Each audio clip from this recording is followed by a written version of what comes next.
We're just creatures chasing dopamine all day. We're chasing sales. Most of you don't know. We're just really addicts in chasing dopamine. John, how many brokers have we met in the last 7-8 years? It's like 5 years later, and they still have the same size book. Right, they did a study with a rat and cocaine, okay? And so it would go over, push the button, food on the other side. The rat wouldn't even eat anymore. It would just go over and hit the button, hit the button, hit the button. And I was remarkably present. I didn't even know that there was an assassination attempt on Trump. Great time to talk about this, how dopamine is ruining your success, right? It's an addiction. We're going to talk about them today because, you know, I go through it. I got plenty of stories. Craig's got stories over the past week, ups and downs. People are going through it. Funny enough, I was on a call today, Craig, with a broker, and I told him I'd mention on the show. I got it written down here. He's on a demo with us. He's excited about the product and talking to us. And the whole time he said he's scrolling Twitter at the same time while he's watching the video because of how distracted he is of social media. Let's talk about it. Feeling good, debauchery, vicious cycles, all those good, fun stuff. Here's the reality is if you can't focus on things, you're just not going to be successful, okay? And you know, they talk about multitasking, this and that. It basically takes 15 minutes to reset you doing something. So they call about maker time, right, and managing time. Think about that in the office. And when you're trying to do something, I'm working on a webinar, it takes a lot of hours to create a webinar. Well, if you're in the office and you're getting distracted by anything whatsoever, your brain has to now reset again, and it's going to take 15 minutes to get back into that maker mode. Now, if you think about the things that we have throughout the day that distract us, Craig, alerts, social media, email, everything under the sun. Yeah. Television, politics. Oh, I have to know the newest update on the latest regs of yada, yada. Like anybody gives. Here's the reality is what we're fixated on this problem. It's dopamine. Those that don't know what dopamine, it's what gets released in your brain. It gives you that good, happy-go-lucky feeling. I say we're all dopamine addicts. We're just creatures chasing dopamine all day. Whatever it is you want to call that you get your dopamine release from, we're chasing sales. Most of you don't know. We're just really addicts in chasing dopamine. A simple way to think about it is just pain or pleasure. It's the human wiring. We want to avoid pain. We want to attract pleasure. And so that's the game that people, they get trapped in. They get sucked in. They get distracted from what their real goals are. And sadly, actually, most people don't have goals, but that's another show. The reality is recognizing when it happens. So sit yourself down and think about what are my dopamine triggers, right? We're infatuated with this technology, socializing, whatever it is. Look, what it does to you is you start to get lethargic, you start to sleep in, you start getting lazy, losing motivation. And this dopamine stuff, it feels so good. Your brain tells you, eat the chocolate cake, go eat the chocolate cake. And what happens after you eat the chocolate cake? You feel like crap, right? So think about that, whatever your dopamine release is. And look, it could be, pick it, drinking, alcohol, drugs, women. Stop there. That's a lot of it is, how do I get into an altered state, right? Because I think that's my release. And so that's a lot of drinking. That's a lot of video games. That's a lot of distractions. And like you mentioned a second ago, how do you actually feel when you've done it and you're on the other side of it? You're like, God, I'm so glad I overate for the last 90 minutes. This is not what happens. You're usually not happy that you made that choice. And it just becomes a spiral of behavior, reaction, overindulgence, feeling bad. And it just repeats itself over and over again. Yeah, and you get regretful after you do it, and you continue to do it over and over. And so understanding what are the triggers, how do you get there? One thing for me was environment, right? I told you guys the story. I moved to Las Vegas for a short period of time, thank God. I actually made it out in 18 months, which is the average stay of people in Las Vegas. Now, I partied 15 the first 18 days. Yes, 15 of the first 18 days, called my mother, said, I'm not going to make it. I think I'm not going to make 30 days. I'm going to have to come home. I was doing it to sell a company. That's another story. But right away, I went into the dopamine, right? I got a taste of it at day one, and you could pick your poison out there. You could have whatever you want, whenever you want there. So You choose. You guys at home are listening. You know what that dopamine trigger is. And what happens? You just start to want to socialize. You start to, whether you want to drink, whatever that vice is, and you fall out of what? You fall out of working. The whole rhythm, the momentum you get on. Everybody knows you get on a roll, right? You work really hard.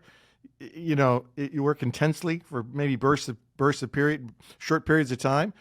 Like we talk about that a lot, right? We go really hard and then we chill. And what it reminds me of is it's the old story of Michelangelo, right? They asked him, how do you see what's in this giant block of stone that allows you to create these incredible statues? And he says, well, what I see is what doesn't belong. And so for me, it's all a process of eliminating the stone that doesn't belong there.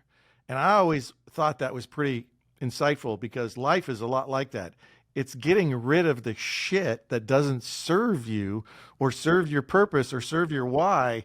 That's the secret. And that's what we're talking about, is getting rid of the shit you don't need, these distractions, these dopamine hits.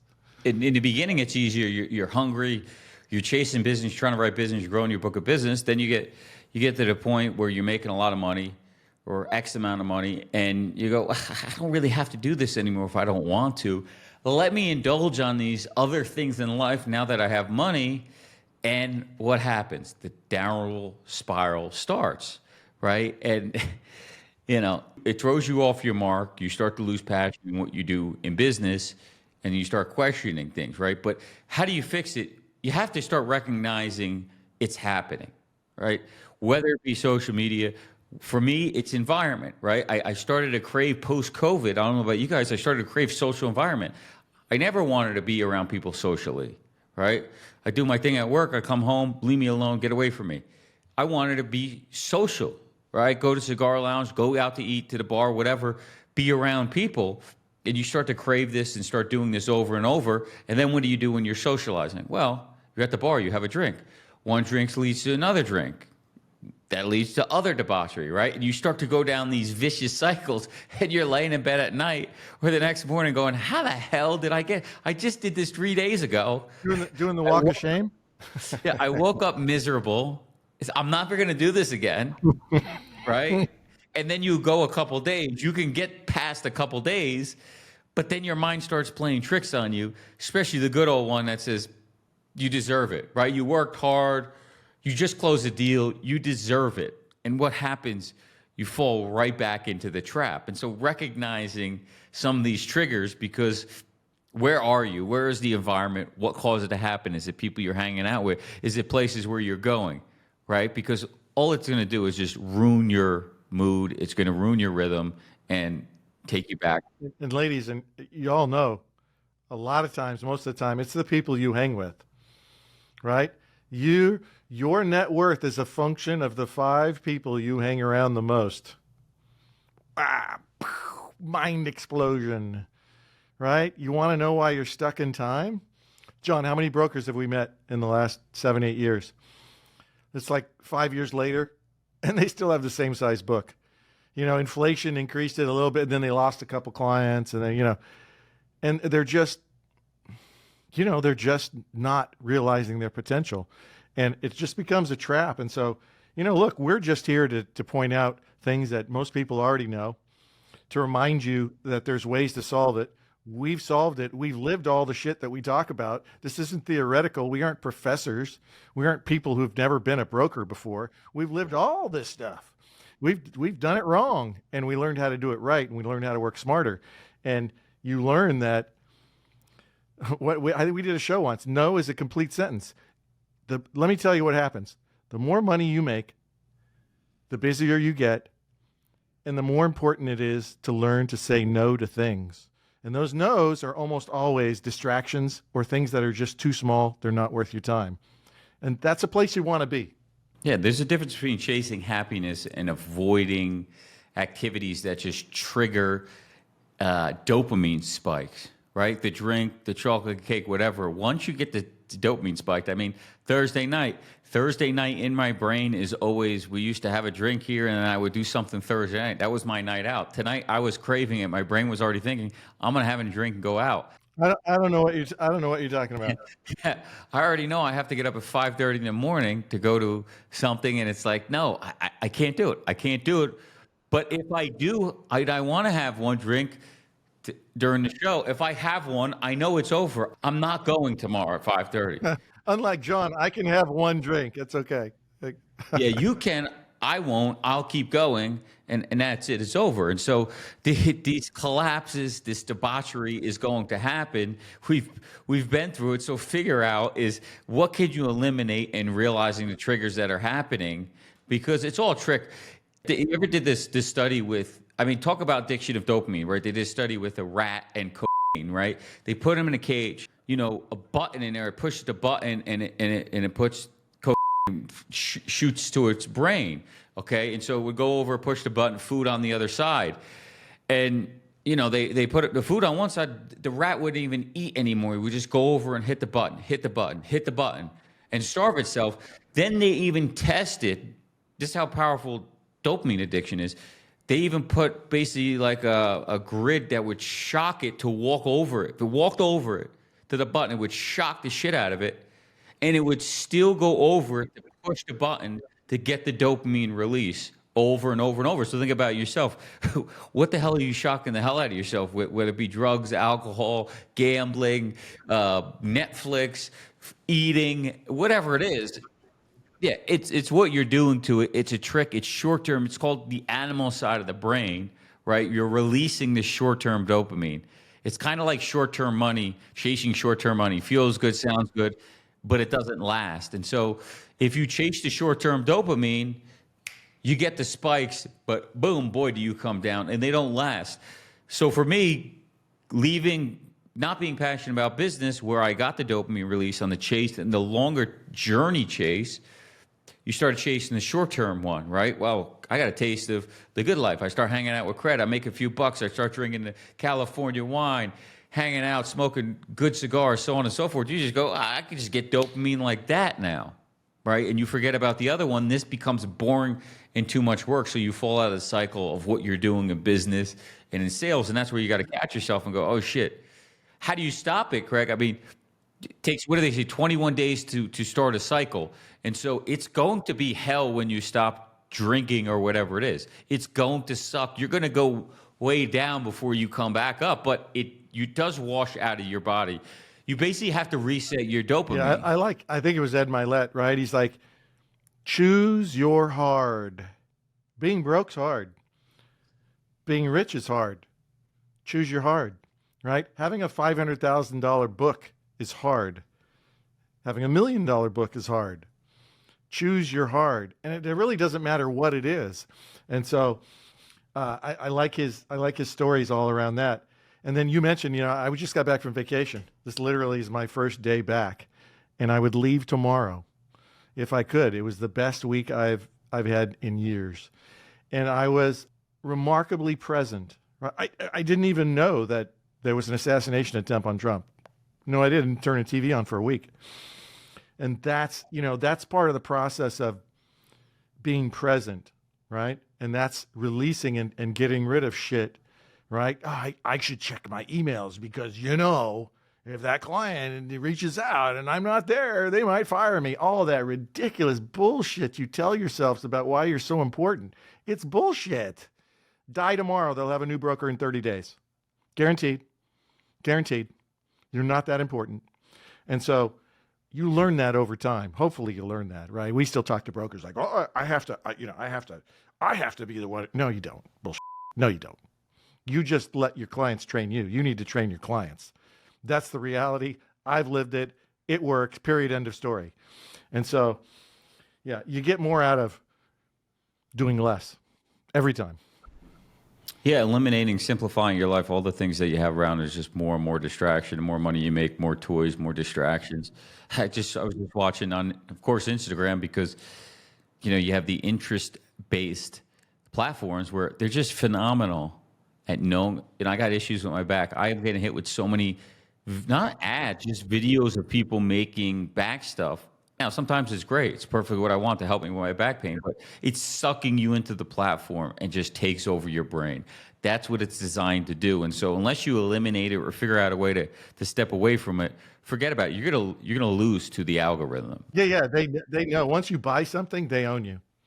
They'll just keep tweaking it, manipulating it, teasing you, and then they find something else, and they go, "Oh, okay, now we know more about this guy or gal," and then they give you more. Yeah, it's John Asseroff, man. We only need to do more of what we love, less of what we like, and none of what we hate. Remove the distraction, whatever it is that's triggering the dopamine. You gotta find a way to create some friction in between it. If it's there, like I talked about with environment, if it's there and it's so easy, there's no friction between you and whatever that dopamine trigger is. You're just gonna give in every time because sometimes you're just weak, right? Unless you can develop the habit, you build going to the gym, you find your why, you move the TV from your bedroom, you remove the apps from your phone. You could still check, but check Instagram on the computer. It's more of a pain in the ass than on your phone. And same thing with the email. You can turn emails off at different times of the days, so on and so forth. I used to have a second computer in the office that I would remove all the emails and stuff from to work off, which I need to do again because that's a good idea. But yeah, that's the dopamine, man. It's going to control you, and it's an addiction. We're all addicted to this dopamine thing. Face it, it's reality. Pick your poison, figure out how to stop it and control it. You can indulge a little bit in it, but if it's a problem, you're going to have to figure out ways, just like drug addicts go to rehab for addiction. It's no different. You're just not putting the same emphasis on the value of the things you do in a regular day and how much they're intoxicating you. I used to teach my boys, John, when they were teenagers, it's easier to stay out of trouble than it is to get out of trouble.